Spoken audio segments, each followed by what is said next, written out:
back. So as I said, this was released August. Green River is the name of the album. It was released August 3rd, 1969. It's currently 59 on Best Ever Albums of the 60s. This is the second of 3 albums released this year. Go back to episode 11 to hear our bio on CCR and to our discussion on Willie and the Poor Boys. The first album released in 1969 was Bayou Country in January, and this one was released in August, and then Willie and the Poor Boys was released in November. This album includes 2 of their biggest hits, Bad Moon Rising and Green River, both of which reached number 2 on the Billboard charts. Lodi and Commotion also charted. All 4 of these songs were released as singles before the album came out, with Bad Moon Rising and Lodi as the B-side in April and Green River Commotion in July.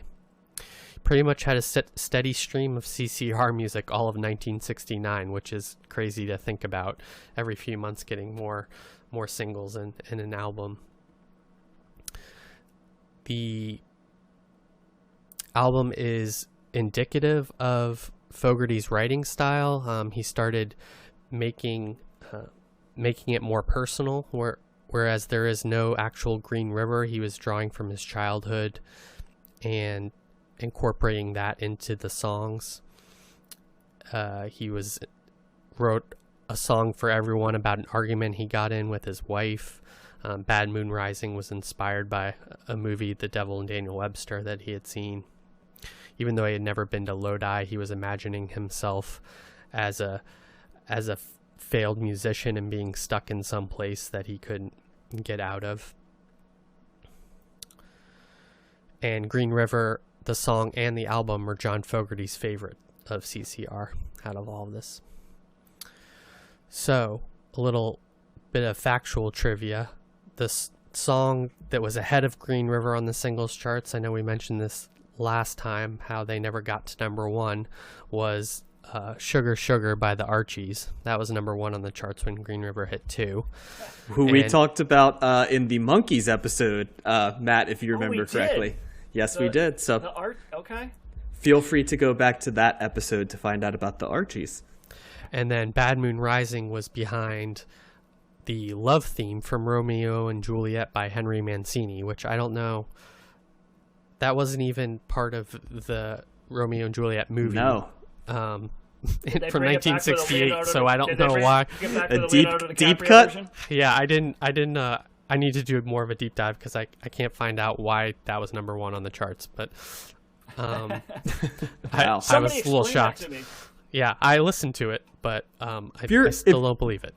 If you're John Fogerty, you have to be thinking to yourself, so a random love score from an album and a cartoon rock band are the things keeping me from number 1. You know, it's one thing to be behind like the Beatles, right? Or like the Temptations, but when that's what's keeping you from 1, he had to be a little pissed, didn't he? Yeah, I would imagine so. I think I'm pissed. Nobody remembers love theme from Romeo and Juliet, that's for sure, compared to Bad Moon Rising. So that's really all I have for bio. Again, go back to the other episode for more of a deep dive on the beginnings of CCR. This is right in smack in the middle of their most productive period. And so my question to you guys is, what is your favorite song on this album? And did you like this album more than Willie and the Poor Boys? Oh boy, Matt, you want to go first? Okay, so my favorite song in this record might be, and I don't think I would have said this last week or just would have thought of this, but the more I listen to this, I think my favorite song in this record and favorite song of CCR's in general is Lodi. Love that song. I love that song too. Wonderful. It's just such a great song, and the more I listen to it, the more I love it. Just like a lot of other Creedence songs, but there's something about that, and I can't. It's like a gut feeling. When I hear that, I go, "This is it," you know. And I think that with this record, there's a string of like 4 songs that are just fantastic. I love from the third track's Tombstone Shadow through Lodi. So you're getting Tombstone Shadow. Wrote a Song for Everyone. That's a great song. That's yep. You know, and I never knew until now that it was actually Wrote a Song for Everyone, because it's one of those songs that I've heard so much, but I never like read track listing or saw the name of the track. So it's hard to understand what he's saying. So it sounded like he was saying "rushed out on everyone" or something like that. So I was surprised. I was like, "Oh, it's wrote a song for everyone." That makes way more sense. And then I think "Bad Moon Rising" might be my favorite overplayed CCR song. If I can say that. I never get tired of that song. I don't really get tired of many CCR songs, but that one in particular is one of my favorites that is played a lot. That's a really well-known song. And then Lodi being my favorite song overall, probably for Creedence in general. So I really like this record. There's not a whole lot more I can say that I didn't say already on that first the podcast we covered with them. But I will say that I think I favor the last one over this a little bit. Yep. Only because I think that the last three songs I am just okay on. So you got Cross Tie Walker, Sinister Purpose, and then the cover, The Nighttime is the Right Time, which we combing the stacks trivia. Where did that song pop up before? Oof. It's not. Josh might not know the answer to this because he wasn't on the podcast. Oh, that's a hint. I was gonna say I don't know, Matt. Eric Burdon and the Animals. I was going to say, was it the Animals? It sounds Animals. like it could be an Animals song. Yep, okay. That's where I was going if you give me a little more time, but it makes sense because I can see it. Yep. So I think they're all fine. I think Fogerty's voice is great. I think they're good, but I don't get the overall, the sunny feeling that I get with a lot of the other Creedence songs, so they kind of are on just the okay level, whereas on the previous album, Willie and the Poor Boys, I loved every song as like to a higher degree, I guess you could say. So just because of that, I have to say, well, it's almost it's the majority of the second half of the record. So I would probably have to say because of that, I have to default to the previous record. But it's still great. It's still Creedence. You should still listen to it, and you should listen to it over and over again because it's fantastic. All right, John. I agree with you, Matt. I think that Willie and the Poor Boys is a little bit deeper. Like in terms of tracks, right? There's not dips. Everything's really solid. I will say that the singles on this album are the strongest on any CCR album. Green River, Commotion, Lodi, and Bad Moon Rising are, if not, they're 4 of the 7 best songs CCR ever wrote, and they're all on this album. So I will say, if you go by just creaming the top of an album, it's going to be impossible to be better than those 4 in a lot of different ways. But yeah, it does dip off a little bit. I probably like Sinister Purpose a little bit more than you did, Matt, but I do not love Cross Tie Walker and The Nighttime is the Right Time more than along the way. I will say 2 things, though, that I noticed. I've listened to CCR as much as any band in the 60s, probably, period, over my life. I'm always amazed that John Fogerty can write these songs that make you feel fantastic, that then you listen to the lyrics and you realize how dark and depressing the lyrics always are. He also, if you notice, and I think I brought this up before, he almost never writes love songs, which is so unusual for a songwriter. Almost all of his stuff is social commentary or talking about society or general feelings or places. And you kind of don't realize it because you think you might be listening to a love song, but you really aren't. He's writing more about ideas and people and events than he is feelings, I should say, than he is about people. I said people earlier, but feelings, places, events, not as much about people. But you asked me what's my favorite song on this. Green River is probably my favorite CCR song, period. It's almost a perfect pop song. Bad Moon Rising, I agree with you guys that it's overplayed, but it's also pretty much a perfect pop song in terms of structure as well. If it wasn't overplayed, I think you'd recognize it even more because it's... I would say that anybody who writes good hooks, you can see sort of what they owe. With a folksy element, you can see what they owe to CCR a little bit. I always thought Bad Moon Rising sounds like proto Tom Petty. And you might not recognize that because it does get played a lot. But if you look, I would urge you to listen to it in that context and see what you think. But yeah, Willie and the Poor Boys I like a little bit better because of the fact that it's deeper. But I mean... I put up on Combing the Stacks a 10-song album that you could make from the 2 albums we've covered along with Bayou Country. of singles, and it's basically Chronicle, but just all written in 1 year. It's amazing, his output during this time, and sad that he made so very, very little money while churning out this much great music. Right. Yeah, I'm with you guys. I do like Willie and the Poor Boys slightly more. My favorite song on this album is also probably Lodi, although that Green River opening guitar lick is so amazing. And I think Sinister Purpose is a good deep cut if you're looking for something outside of the big hits. We agree, Josh. Yeah. That is, I agree too. It's my favorite deep cut from CCR. And I should add that Nighttime is the Right Time is obviously a Ray Charles cover, if somebody didn't know that. This album is notably darker. I saw that referenced in a couple of articles or interviews with John Fogerty, or quotes from John Fogerty. So that you picked up on that, both of you did. Are they ever not dark though? Like, what's like a lighthearted CCR? I don't know. Maybe set of tracks. I'd have to go to listen to Bayou Country. Lyrically, at least. Maybe it's darker than that one. Midnight Special was happy. Yeah. When I think of Bayou Country, I think of longer songs. Is what I think of the first two CCR albums. That's where a lot of their longer songs. And Proud Mary's on Bayou Country, I think. Yep. And also, to your point, John Fogerty has been quoted as saying he didn't like writing love songs and wanted to stay away from writing that. I actually read a little bit about that earlier, so I'll have to try and dig that up and send it to you, or read it on Cleaning the Stacks. I mean, that almost has to be a conscious thing, right? You can't just accidentally not write so much music and just never write about love. You know, you have to almost pretty much force yourself to do that. Right. He writes lyrics that if you're a sentimental person, you can read them sentimentally, and if you're not a sentimental person, you absolutely divorce them from sentiment. And that's that's one thing I've always admired about John Fogerty's songwriting, because he can really write songs that are everything to everybody, which is not easy to do, and it's most of his songs. So, I would urge you, as you listen to this back, if you do, Matt, read the lyrics, and then you tend to be more sentimental than I am. I bet you'll read a sentimental element to it. Like, especially if you were later on, like, I Put a Spell on You, their version of that, you could hear that as a love song or sentimental, or like a menacing sort of song as well, depending on how you listen to it.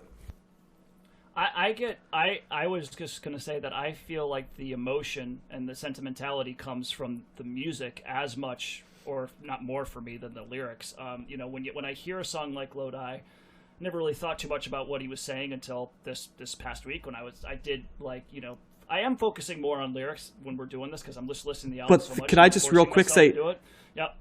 Think about how funny that is, though, because you're hearing that as like a connection you're making sentimentally, and here's this song about getting stuck in a series of dead-end towns that you can't get out of. And I totally get it, because the music does sound one way, but the lyrics are totally like dystopic in some ways. But sentimental doesn't always have to be something that's nostalgic. Sentimental can also just be like an emotion that a longing for something, right? Or that, and even though he's trying to get out of it, he's like, man, I'm stuck here again. I need to get out of here. And that feeling can still be, even though it's a negative feeling, it still can evoke not necessarily like a feeling of like frustration or anger, but just almost like a nostalgia for something else, right? A sentimentality for some other situation.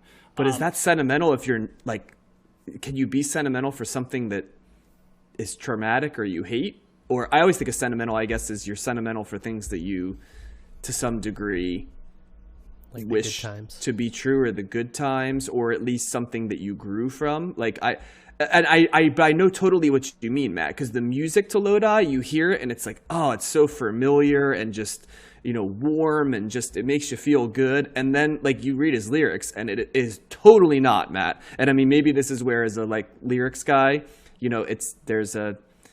I can't help but listen to the songs, and it rips me back into it with his writing, which is what I love about them, because it's so oxymoronic at times. But like, I totally understand what you're saying, while also being like, but boy, this song isn't sentimental at all. It's the opposite of, in terms lyrically. But the music is. Yes, it is, right. Music Yep. is. And whether it's not just something like this, it could be something for like Commotion or Green River. It's like that raw energy that's kind of coming out. It's that's a little dirty like Born in the blues, USA, Southern rock. right? In some ways, Yeah. it's kind of like why people get confused by Born in the USA. It's Yeah. the same Yeah. concept. There's this lyrical content that people think is sentimental, but it's actually very cynical. But the music sounds, it resonates, right? As this like uplifting sort of anthemic music. And I wouldn't say that's what CCR sounds like, but that's the best description I can say of the disconnect between the two things. And it's something I really enjoy with them. Well, it's also funny that Matt said that Lodi is one of his favorite CCR songs, and he didn't start listening to the lyrics intently until this most recent podcast. So that's a testament to Fogerty's writing. That's as how well. I roll, dude. That's how. Yeah, no, because since I'm listening to these records so many times in such a short period of time, and I'm being more conscious of what I'm listening for. Yeah, I'm trying to be better about that, but it's not my default. I usually am like, where's the melody taking me? And that's the 90% of where I'm going with music. I mean, in fairness, Matt, it must have been hard because it is kind of subtle when he says things like ran out of time and money, looks like they took my friends, oh Lord, I'm stuck in Lodi again. I mean, it sneaks past you, in fairness. Yeah. I didn't hear it. I heard, It no, stuck in does- Lodi again. I heard It that. does have a wonderful line, though, one of my favorite CCR lines, where he says, ran out of songs to play, I came into... And I'm doing this off the top of my head because I love this line so much. Ran out of songs to play, I came into town, a one-night stand, looks like my plans fell through, oh Lord. It's like, I love that wordplay because it's, one-night stand, you think of it as like a sexual thing, but it's really more like, here's what this town was supposed to be, and that's my thoughts on it. It's like a bad, not even a good one-night stand, like it's a one-night stand you dread, which is kind of hilarious. Well, I wasn't even saying it as a criticism, Matt. It's more just like that's the strength of CCR songs, right? You can just totally listen to the music and love it, and it doesn't even matter what the lyrics are. Yeah, but it is nice to see that, like, when I do sit down and like listen to lyrics, because then I get the extra layer, right? Then I'm like, oh, okay, that is cool. Like, and then so it's kind of cool. It's kind of like, it's almost like what I say when I watch TV or movies. Like, I become an idiot because I can't predict what's happening. Like, I never figure out who the murderer is, so I am always surprised at stuff. So it's kind of a nice trait to have because it leaves the door open to hear something in a different way and be inspired again, or to hear it new for the first time again. Yep. This also features the most amount of Fogertyism that I often notice, but the most amount of songs that have that weird thing where he pronounces certain words in like both a southern and a weird Californian way, like Foichen, you know what I mean? Where you're not quite sure like where it's coming from. And there's a lot of those like pronunciations in this, which is another quirky thing I always love, looking for fame and fortune, like he just rolls it kind of into, and just sort of, so it's definitely pronounced in this album compared to other albums. And this conversation also reminds me of the famous Tom Waits quote. That's I love beautiful melodies telling me terrible things. And there you go. So I agree with that. I kind of like the melodies, and then when you're hitting the terrible stuff, and when I do listen to it, it's like, oh man, that's heavy. But that's going to be my new if I could go back to being 18 again, I think that I would put that as my quote in the yearbook instead of the Replacements, lyrics that I used instead. I love I'm pretty sure you can get that on a T-shirt too. That would be a good playlist to make too, of bright melodies with dark lyrics. I'm only happy when it rains comes to mind right off the bat. Yep. Nice. Yeah. So Josh, we're all yes. Was there any? I was just curious because I know that this is like before the record that we covered, Willie and the Poor Boys. Was there any? Where are John Fogerty and is it Tom Fogerty? Is that his brother? Where are they with their relationship at this? Is that starting to unfold? Is that? Oh, Matt, check the Twitter account, my man. Check the Twitter account. I posted something on that. You need to look at our Twitter account. I'm not even going to have Josh answer that because it's a clip on the Twitter account addresses that. So please, I'm sorry, Josh. I'm not gonna. You can answer it if you want to, but no. See the Twitter. Dude, well, let that's going John to be a do the teaser work for me. That'll be the teaser for the audience to get on the Twitter feed as well, I guess. Yes, thanks for spelling that out, Matt. I appreciate you to reinforce. I don't want to have to go on Twitter. Okay.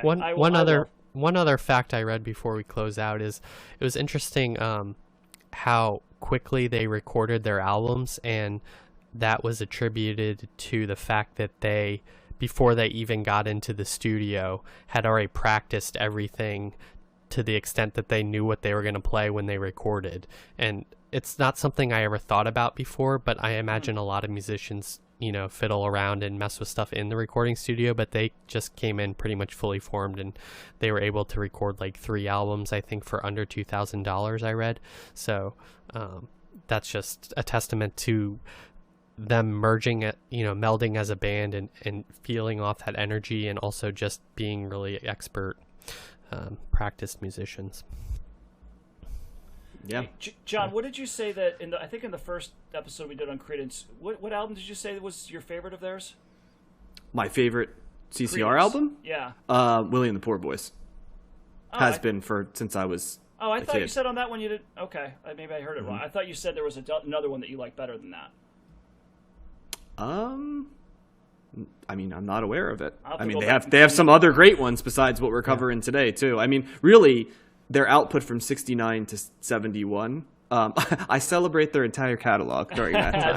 That's a good line too. Yes, yeah, but no, I think it would be Willie and the Poor Boys. I think would be my favorite. If I said differently in the other album, I apologize. Oh, okay.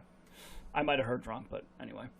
Yeah, no, this is great. It's just classic CCR. I don't know, like I said, I don't know their album, like a lot of their albums specifically. Actually, there's one more that we're covering in the 70s, and I looked at the album cover for that. Cosmo's Factory, which is close. Maybe when I listen to Cosmo's Factory, I might change my mind because it's real close to Willie and the Poor Boys in terms of my favorite one. So I may have name dropped that in the previous episode. I apologize if I did.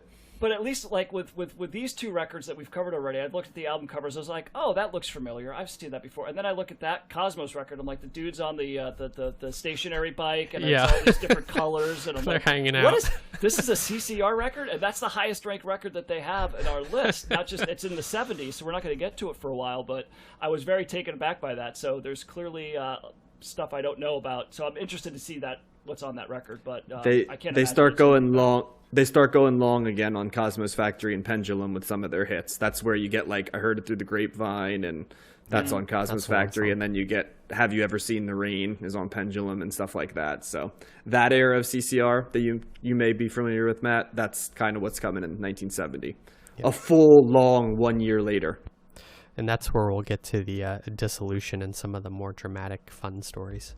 Oh, and boy, do they have a lot. That's going to be a fun episode recap there, Josh. I want to cover every CCR record. How come the other ones aren't on here? This is bullshit. Well, that's another bonus episodes we could do, just covering. Do they have more on the Rolling Stone? I didn't really look at that list. Do they have more? No, I don't think so. Oh, really? Damn. They're as Josh will often say, their magnum opuses are Cosmos Factory, and then depending on your take, Willie and the Poor Boys and Green River. That's like their big 3.